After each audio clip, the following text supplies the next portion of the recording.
마땅히 있어야 할 곳이다 하는 제목으로 말씀의 은혜를 나누기를 원합니다. 마땅히 있어야 될 곳은 하나님께서 있기를 원하는 곳입니다. 마땅히 우리가 해야 될 일은 하나님께서 우리가 하기를 원한 일을 하는 것입니다. 세계적인 에너지 기업으로 한때 전 세계의 시가총액 1위를 기록했던 미국의 엑슨모빌이 있는데요. 이 엑슨모빌이 이 온실가스 감축에 의도적으로 참여하지 않았다고 합니다. 왜 참여하지 않았을까요? 아마 경제적인 손실이 있기 때문에 그렇게 한 것 같습니다. 근데 그것이 밝혀지자 많은 투자자들로부터 외면을 당했고 주가가 80달러에서 30달러로 떨어지고 92년 만에 다우존스의 산업평균지수에서 퇴출당하는 수모를 겪게 되었다 그랬습니다. 요즘은 돈을 버는 기업도 무조건 그냥 좋은 물건 만들어가지고 그냥 이렇게 잘 팔기만 하면 되는 것이 아닙니다. 사회적인 그런 영향력, 이것이 굉장히 중요합니다. 내가 미치는 사회의 영향력. 그 다음에 요즘 중요한 것이 뭐냐면 환경입니다. 하나님께서 천지만물을 창조하시고 잘 다스리라고 그랬잖아요. 지켜 보존하고 보호하라고 그랬잖아요.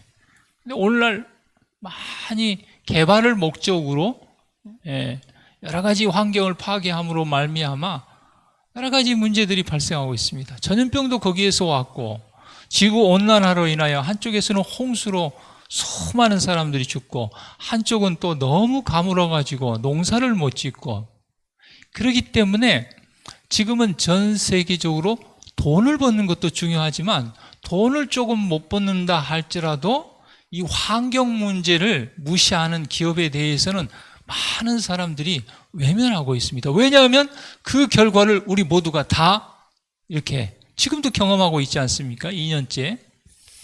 그 다음에 세 번째는 지배 구조입니다. 그래서 이 노동자에 대해서 어떻게 복지를 하는가. 그래서 예전에 어떤 기업에서 불이 나가지고 또 문제가 되고 지금 얼마나 덥습니까 요즘. 근데 새벽에도 얼마나 그 처우 개선이 안 됐는지 막 40도 육박하는 곳에서 노동자들이 일하고 이런 것이 인터넷에 퍼지면요 불매운동이 일어나고 그래서 노동자들이 일하고 이런 것이 인터넷에 퍼지면요 불매운동이 일어나고 아주 여러 가지 문제가 발생합니다.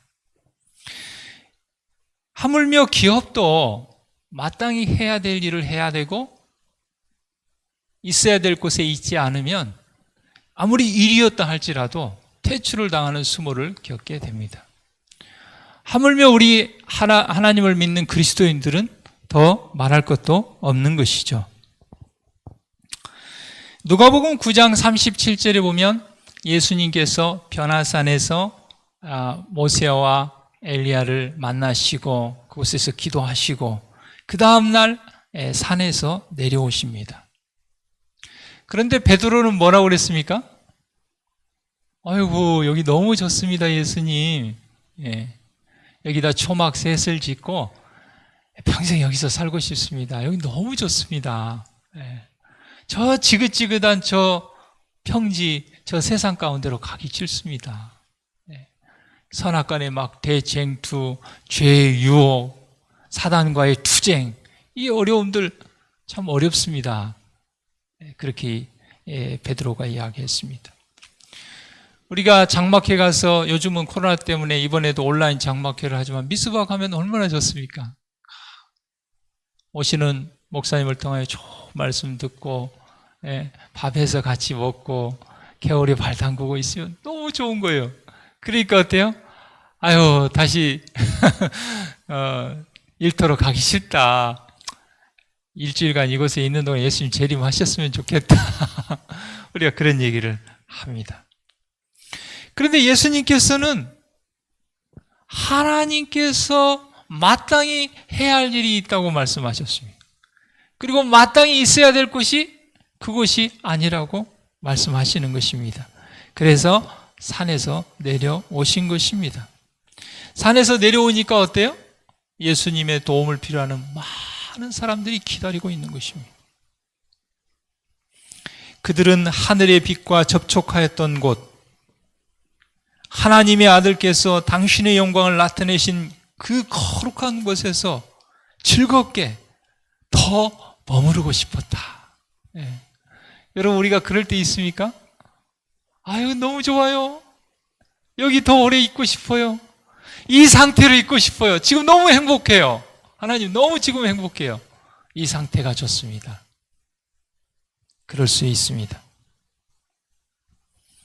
그러나 벌써 원근에서 예수를 찾고 있는 그 백성들을 위하여 할 일이 있었기 때문에 예수님은 그 좋은 그 산에서 이 평지로 내려오게 된 것입니다. 사무엘하 11장 1절에 보면 다윗이 출전할 때가 되매 이제 전쟁터에 나가서 적군을 물리쳐야 될 그런 싸움이 있는데도 불구하고 다윗은 부하 장수들과 군대를 내보내고 그는 예루살렘에 그대로 머물러 있었습니다. 이제는 왕이 됐으니까 부하들 내보내고 나는 편안히 성에 머물러서 보고나 받고 맛있는 거 먹고. 그러나 여러분, 그 평안할 때 다윗은 오늘 교과에서도 공부한 것처럼 큰 돌이킬 수 없는 죄를 짓게 되었습니다. 여러분, 편한 것이 무조건 좋은 것인가? 우리가 한번 생각해 봐야 됩니다. 제자들은 예수님께서 그 가장 괴롭고 몸소리 나는 장면, 곧 찌그러진 얼굴을 하고 인력으로는 고칠 수 없는 고통의 경련으로 인하여 이를 가는 막이 들린 그 소년을 만나기 위하여 내려오셨습니다. 하늘의 사람들과 얘기하시고 빛나는 영광 중에 들린 음성으로 말미암아 하나님의 아들이라 선언한 그 산을 내려왔어요. 얼마나 좋습니까? 그 하늘에 있으면 정말 모세와 엘리야를 만나고 하나님께서 이는 내 사랑하는 아들이요 내 기뻐하는 자라 하는 그런 편안함이 있고 존중함을 받고 대우를 받는 그곳에 머무를 수가 있었습니다. 우리도 마찬가지입니다. 우리에게 영적인 빛이 비춰올 때 그리스도의 종들의 생애는 예수와 함께 산꼭대기에서만 보내어서는 안 된다. 여러분, 우리는 우리끼리, 우리 성도들끼리만 모여가지고 예배 드리고 말씀 보고 같이 기도하고 같이 놀러 가고 이런 데만 머물러 있어서는 안 된다는 것입니다. 거기에서 힘을 얻어서 어디를 향하여 가야 돼요? 비록 그것이 힘들고 고통스럽고 투쟁이 있는 곳이지만 세상을 향하여 가야 되는 것입니다. 그래서 이번에 그 대총회에서부터 벌이는 그 운동이 뭐냐면 아윌코 가야 된다는 거예요. 예수님께서도 뭐라고 그랬습니까? 세상을 향하여 가라는 것입니다. 나가라는 거예요. 그냥 우리 안에서만, 울타리 안에서만 머무르지 말고 여기서 예수 그리스도를 만나서 빛을 얻었으면, 복음을 들었으면 그걸 가지고 가야 된다는 거예요. 그렇지 않으면 어떻게 되는 거예요? 다윗과 같은 꼴을 당하게 됩니다. 사해바다와 같은 그냥 썩어가지고 생물이 살지 못하는 것입니다. 그리고 우리는 머리만 커가지고 다른 사람을 판단하고 비난하고 비평하고 그렇게 되는 것입니다. 영적인 당뇨병에 걸리게 되는 것입니다. 듣고 배우고 먹은 것은 많은데 움직이지 아니하므로 그들에게는 저 아래 평지에서 해야 할 일이 있다. 그리고 우리는 이 세상에서 해야 될 일이 있습니다. 사단에게 포로된 영혼들은 그들을 해방시켜줄 믿음의 말씀과 기도를 기다리고 있다. 여러분, 눈을 돌려 이 세상을 바라보십시오. 이 세상에 수많은 사단에게 포로된 영혼들, 그들이 고통하며 어찌할 바 몰라 하며 눈물 흘리며 그들이 우리를 기다리고 있습니다. 죄로부터 해방되기를, 질병으로부터 해방되기를, 우리의 믿음의 말씀과 기도를 기다리고 있는 것입니다. 우리 선정님 집사님이 90세시고 오늘 출석한 분들 중에 우리 김사연 집사님이 92세시고 또 더 나이가 많으신 분이 있습니까? 그런데 여러분, 우리 한 달 전인가 꽤 오래전부터 우리 김사연 집사님이 저한테 목사님, 이 성경 공부할 사람이 한 사람 있는데 나중에 얘기하면 꼭 오세요. 한테 그러셔요. 그래서 저분이 나이가 90이 넘으셔가지고 뭔 성경 공부할 사람을 인도해가지고 나보러 성경을 가르치러 오라고 할까. 그래서 그냥 반신반의하고 있었어요. 그랬더니 지난 안식일에 이번 꼭 집으로 공부하러 오라고. 그래서 제가 이렇게 일정을 보니까 제가 수요일 날 5시에 가겠습니다. 그래서 가기는 가되 되게 우리 성도님들이 목사님 성경 공부할 사람이 있으니까 오세요. 그리고 가보면은 완전 그냥 그 생판, 그 사람은 전혀 마음도 없어. 그런데 그냥 한 번 어쩌다 스치다 만났는데 목사님 와가지고 이 사람 성경 공부하라고 막 그런 경우도 많거든요. 그래서 아이고 또 집사님 억지로 어떻게 그렇게 하셨나 싶기도 하고, 그러나 제가 기도하고 또 말씀의 향기 3권을 가지고 갔어요. 그러니까 이제 집에 오셔서 요양보호사 하시는 분인데 집사님께서 몇 달 동안 얼마나 그리스도의 사랑으로 잘 해놨는지 그래서 이제 이 신앙도 있어요. 성당 다니고. 그래서 제가 좀 성경을 같이 우리가 한번 일주일에 한 번이라도 만나서 좀 공부를 해보자 그랬더니 하자고. 그래서 다음 주부터 이제 공부를 하기로 하고 말씀의 향기 1권을 이렇게 주고 왔습니다. 그쵸? 오면서 이 영혼구원이라는 것이 나이가 들면 못하고 가난하면 못하고 뭐 그런 것이 아니구나. 여기 시편 92편 14절에 보면 이런 말씀이 있습니다. 늙어도 뭐 한다고요? 늙어도 결실하며 진액이 풍족하고 빛이 청청하다. 이런 것이 아름다움 아닌가? 복음을 들고 산을 넘는 발이여 얼마나 아름다운고! 하나님께서 이사야 선지자를 통하여 말씀하시지 않았습니까? 얼굴이 이뻐야 아름답습니까? 비싼 명품 옷을 입어야 아름답습니까? 명품을 들고 있어야 아름답습니까? 하나님께서 아름답게 보시는 것은 나이와 상관없이 품성의 열매를 맺고 영혼의 열매를 맺는 그 영혼이 아름답다고 말씀하십니다. 우리가 나이가 들어도 우리가 죽을 수 없는 밖에 없는 그런 지경에 놓인다 할지라도 하나님께서 우리를 통하여 영혼의 결실을 이루어 주실 것을 믿게 되기를 간절히 바랍니다. 세상을 조금이라도 살기 좋은 곳으로 만들어 놓고 떠나는 것, 자신이 한때 이곳에 살았음으로써 단 한 사람의 인생이라도 행복해지는 것, 이것이 진정한 성공이다. 여러분, 세상이 바라보는 성공과 하나님께서 바라보는 성공은 다릅니다. 정말 우리가 이 땅에 태어나서 왔으니 내가 하고 싶은 것, 내가 좋아하는 것만 하고 떠나는 것이 아니라 뭔가 이 세상에 있는 동안에 조금이라도 이 세상을 좀 살기 좋은 곳으로 만들기 위해서 내가 뭔가 하나라도 영향을 미칠 수 있는 사람. 그래서 요즘 그 인플루언서란 말을 쓰는데, 인플루언서란 말은 영향력 있는 사람을 얘기해요.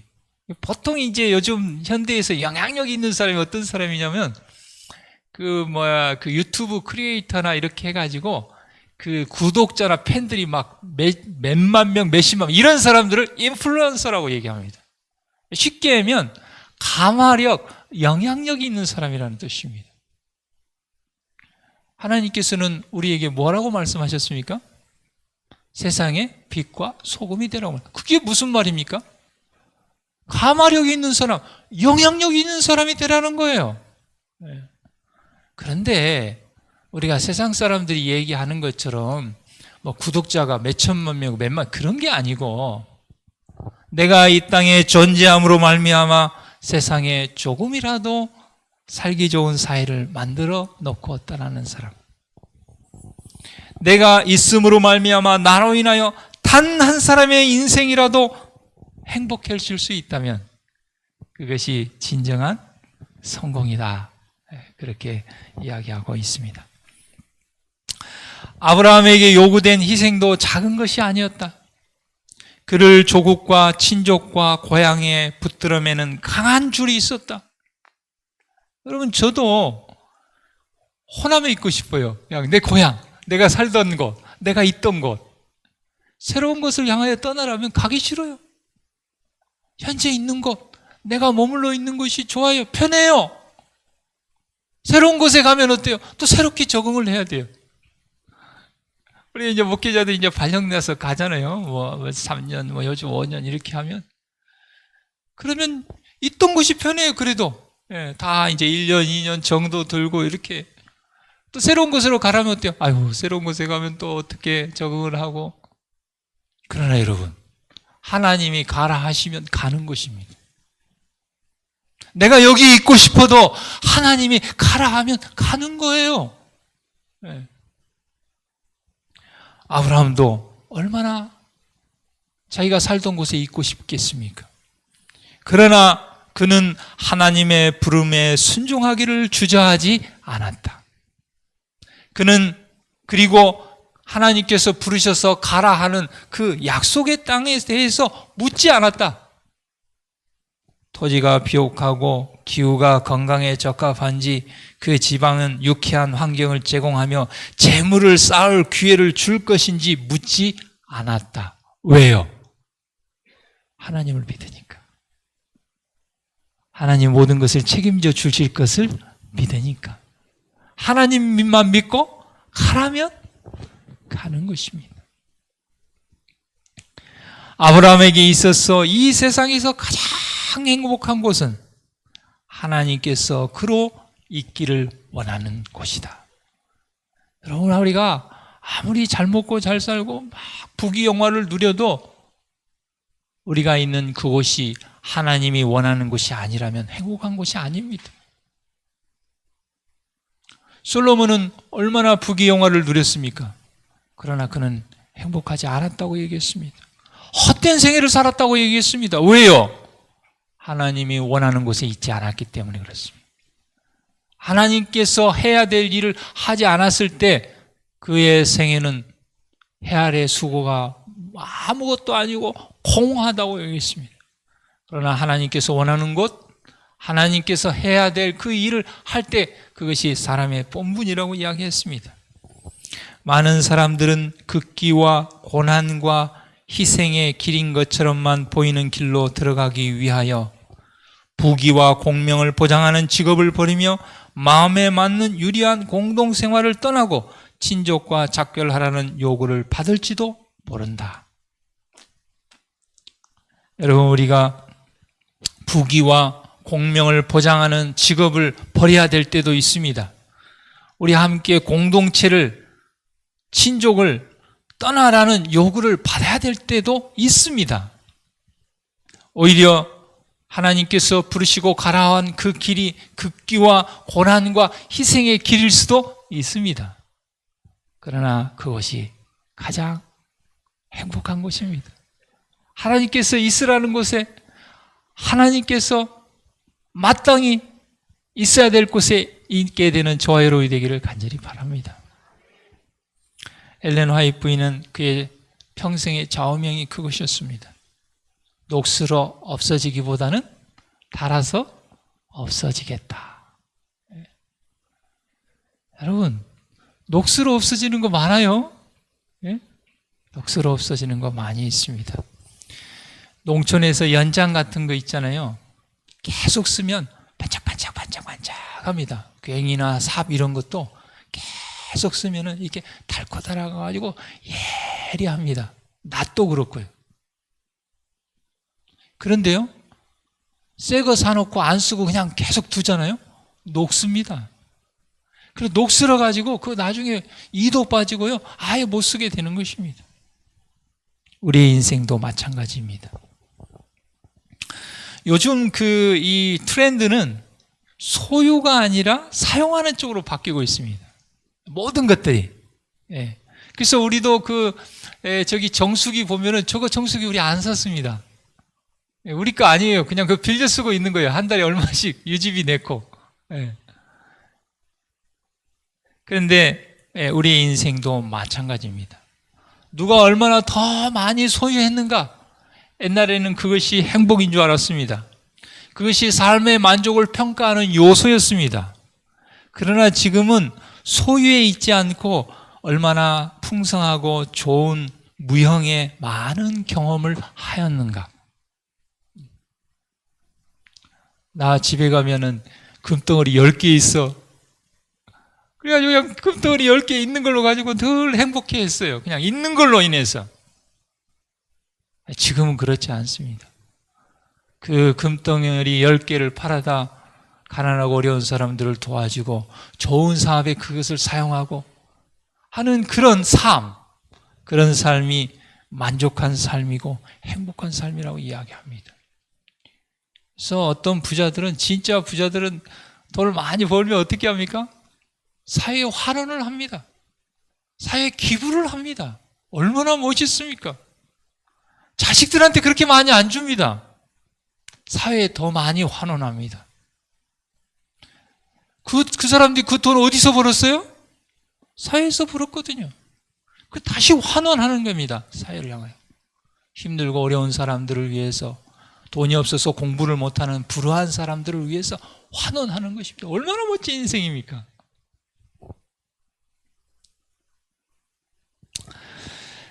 예수님께서 제자들과 함께 이 평지에 내려왔는데 12제자 중에 3명을 데리고 올라갔잖아요. 그래서 정말 귀신 들린 한 아이를 아버지가 데리고 왔는데 그 남아있던 제자들이 고치지를 못했어요. 그래가지고 하나님의 능력에 대해서, 예수님에 대해서 정말 욕을 얻어먹고 있었습니다. 종교 지도자들로부터 비난을 받고 있었습니다. 그때 예수님께서 내려오셨습니다. 그 아버지의 마음 가운데서도 예수님, 할 수 있거든 제 아들 좀 고쳐주세요. 예수님께서 말씀하셨습니다. 할 수 있거든이 무슨 말이냐? 믿는 자에게는 능치 못할 일이 없느니라. 이렇게 말씀하셨어요. 제가 지난번에도 말씀드렸습니다마는 그 중학교 2학년 아이가 뇌종양으로 입원했을 때 그 엄마에게 제가 이 마가복음 9장 23절 말씀을 보내줬습니다. 할 수 있거든이 무슨 말이냐? 믿는 자에게는 능치 못할 일이 없느니라. 그때 그 아이 엄마가 답장해 왔는데, 목사님, 제가 믿습니다. 아멘. 이 아버지도 뭐라고 그랬어요?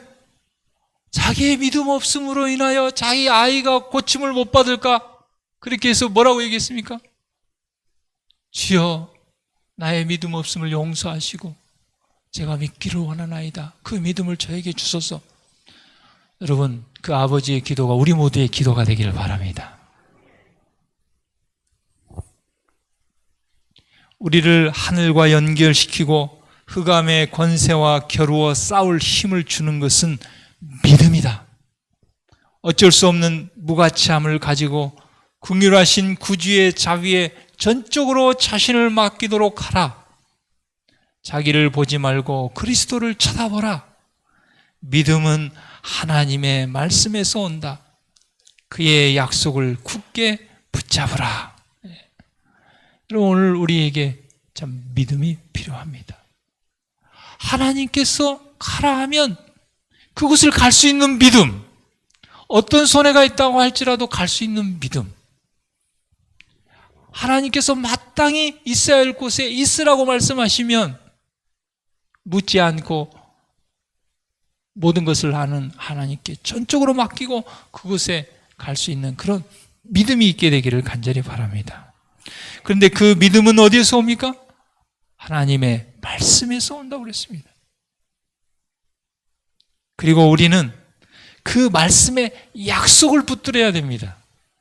그래서 우리가 한자로 믿을 신자가, 이 믿을 신자가 뭐냐면 사람이 말씀을 믿는 거예요. 예. 믿음은 말씀을 있는 그대로 믿는 거예요. 말씀하신 그대로 하나님께서 이루실 것을 믿고 받아들이는 것, 그것이 믿음입니다. 예. 근데 우리가 이제 뭐 이렇게 교회 안 빠지고 잘 나오고 헌금 잘 드리고 뭐 이렇게 봉사활동 잘하고 그러면 그걸 믿음으로 생각해요. 물론 그건 믿음의 결과지, 진짜 믿음은 하나님의 약속의 말씀을 믿는 것입니다. 그런데 여러분, 예수님이 베드로와 야고보와 요한을 데리고 변화산에 올라갔을 때 나머지 9명이 왜 그들이 귀신 들린 아들을 고치지 못했는가? 여기에 보면은 이유가 있습니다. 예수님께서 세 제자를 선택하여 산으로 동행하게 하신 것은 9 제자의 시기심을 일으켰다. 여러분, 시기심이라는 것은요, 우리의 믿음을 떨어뜨리는 것입니다. 시기심은 하늘의 능력과 파워를 소멸시키는 것이 시기심입니다. 여러분, 하나님의 일은 시기심으로 하는 것이 아니에요. 모르겠습니다. 세상 일을 시기심으로 하고 뭐 공부도 시기심으로 할 수 있을지 모르지만 하나님의 일은 시기심으로 하는 것이 아닙니다. 그리 기도하고 그리스도의 말씀을 명심함으로써 믿음을 굳게 하는 대신에 그들은 낙담과 사사로운 불평에 사로잡혀 있었습니다. 시기심, 낙담, 불평. 아론과 미리암처럼 모세만 기도자냐? 나는 뭐냐? 베드로, 야고보와 예수님의 제자고 우리들은 뭐냐? 우리만 남겨놓고 가고 3명만 왜 데리고 가냐? 이런 시기심, 낙담, 불평, 이것은 믿음 없음입니다. 그리고 그것은 하나님의 하늘로부터 능력을 사용할 수 없게 만듭니다. 이와 같은 어두운 상태에서 그들은 사단과의 쟁투에 들어갔다. 그러니까 이미 벌써 실패와 패배를 하고 가는 거예요. 그들의 믿음은 열렬한 기도와 금식과 그리고 마음의 겸비로 힘을 얻어야 했다. 여러분, 우리는 힘이 어디서 옵니까? 열렬한 믿음의 기도, 금식. 뭐 요즘은 뭐 금식이 꼭 밥을 굶어야만 금식이 아니고요. 특별한 기도 제목이 있으면 좀 인터넷도 끊고 TV도 좀 끊고, 세상적인 그런 만남도 좀 줄이고, 그것도 영적인 금식입니다. 그래서 하나님께 집중하는 것입니다.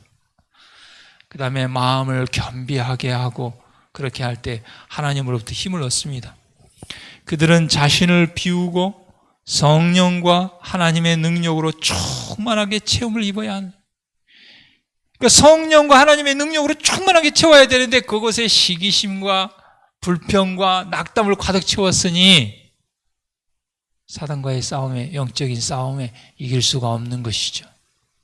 반면에 예수님은 어때요? 산 꼭대기에서 하나님의 성령으로, 하나님의 능력으로 충만하게 해가지고 오셨으니까 귀신아 나가라 할 때 나간 것이죠.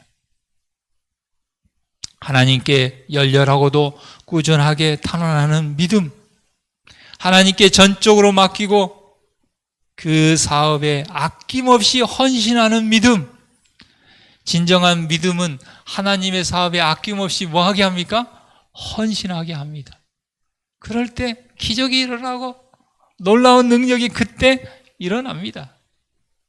우리가 헌신하지 않으면 안 되는 것입니다. 그것만이 정사와 권세와 이 어두움의 세상 주관자들과 하늘에 있는 악의 영들과에 맞서 싸우는 전쟁에서 사람으로 하여금 성령의 도우심을 받을 수 있게 한다. 그랬어요. 여러분, 이게 우리가 교회가 지금 호남 지역이 전라북도, 광주, 전라남도 이렇게 있잖아요. 근데 제가 이렇게 목회하면서 이렇게 여러 지역을 이렇게 돌아보면 어떤 지역은 정말 믿음과 헌신이 정말 특별한 그런 지역이 있고, 어떤 지역은 좀 나태한 것이 있고 그래. 근데 뭐 여러 가지가 이유가 있지만, 이제 어떤 교회는 이렇게 세를 받는 데가 있어요. 이렇게 어떻게 일부 이렇게 가게를 이렇게 내줘가지고 세가 한 달에 뭐 몇십만 원, 몇백만 원씩 들어와요. 좋은 일이죠. 교회 수입이 생겼으니까. 그러면 더 많은 일을 할 수 있잖아요. 그렇지 않습니까? 그런데 참 이상하죠? 아이고, 한 달에 100만 원씩 수입 들어오는데, 그러면서 지도자들부터 헌신을 안 하는 거예요. 교회 헌금을 잘 안 하는 거예요. 얼전금도 조금 들고 잘 안 하고. 그러니까 오히려 교회가 더 안 되는 거예요. 근데 그런 수입도 없고 정말 열악하고 힘들고 어려울 그런 곳에서 성도들이 한 마음으로 믿음으로 하고 서로 우애하고 사랑으로 연합하고 헌신할 때 기적들이 일어나는 것입니다. 참 이상해요. 참 이상해. 이 세상의 논리와 하나님의 이 방법이 전혀 달라요. 그리고요, 교회가 서로 네가 옳냐 내가 옳냐 하고 막 이렇게 분열하고 니파 내파, 교회 안 됩니다. 좀 실수해도 이해해주고 사랑으로 감싸주고 잘 돼도 그런 교회는요, 그냥 하나님께서 절로 복을 주시는 것 같아. 재정이 필요하면 재정을 공급해 주시고 사람이 필요하면 사람을 보내주시고 하나님께서 하시는 것입니다. 물론 하나님께서 우리가 하라는 것을 하고 하나님께서 우리가 있어야 될 곳에 있어야 되는 것은 우리의 역할이지만 물 주는 이나 심는 이나 모든 것은 다 아무것도 아니로되 오직 자라게 하시는 이는 누구예요? 하나님 한 분뿐입니다. 제가 최근에 읽었던 그 책의 한 내용인데 너무 감동이 돼서 한 말씀을 읽도록 하겠습니다. 눈길을 걸어갈 때 함부로 흐트러지게 걷지 마라. 오늘 남긴 내 발자국이 누군가 내 뒤를 따르는 사람의 길잡이가 될 것이다. 저도 제 나름대로 마음의 생각이 있었는데 지난번에 우리 선정 입사님이 90세 생시를 맞아서 우리 청년들의 장꿈을 주는 모습을 보면서 야, 나도 그 길을 좀 따라가고 싶다. 그런 생각이 들었습니다. 지난번에도 제가 한번 말씀을 드렸는데 교대를 졸업하고 우리 여기 삼육초등학교 교사로 간 우리 목사님 딸이 그 학교에 장학금을 내놨어요.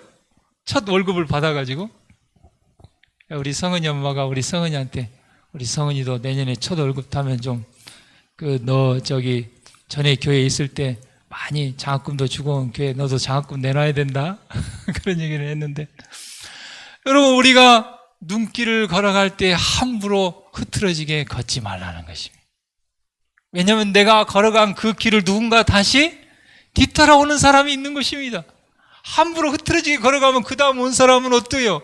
흐트러지게 걸어가는 것입니다.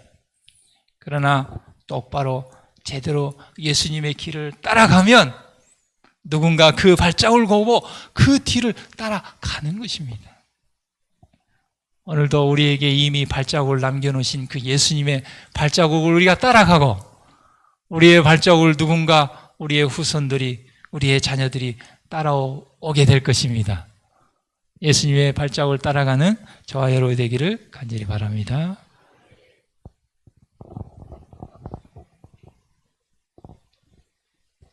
자, 헌금 집사님들 나와주시기 바랍니다.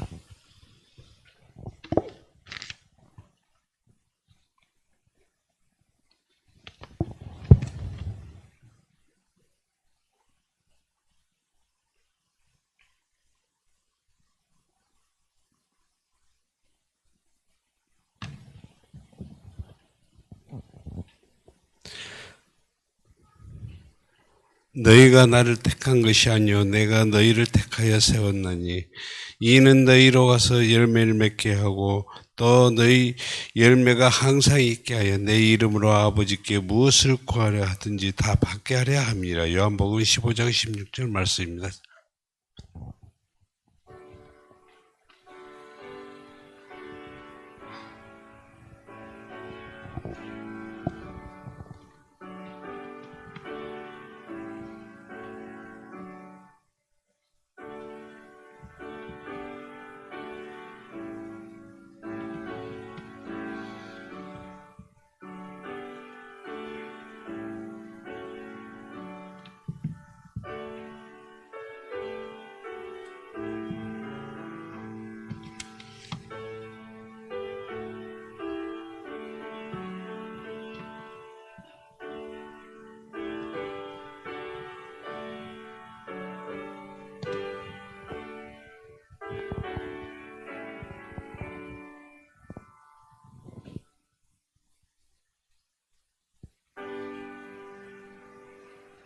안복 근원 주 하나님 전하 사랑 모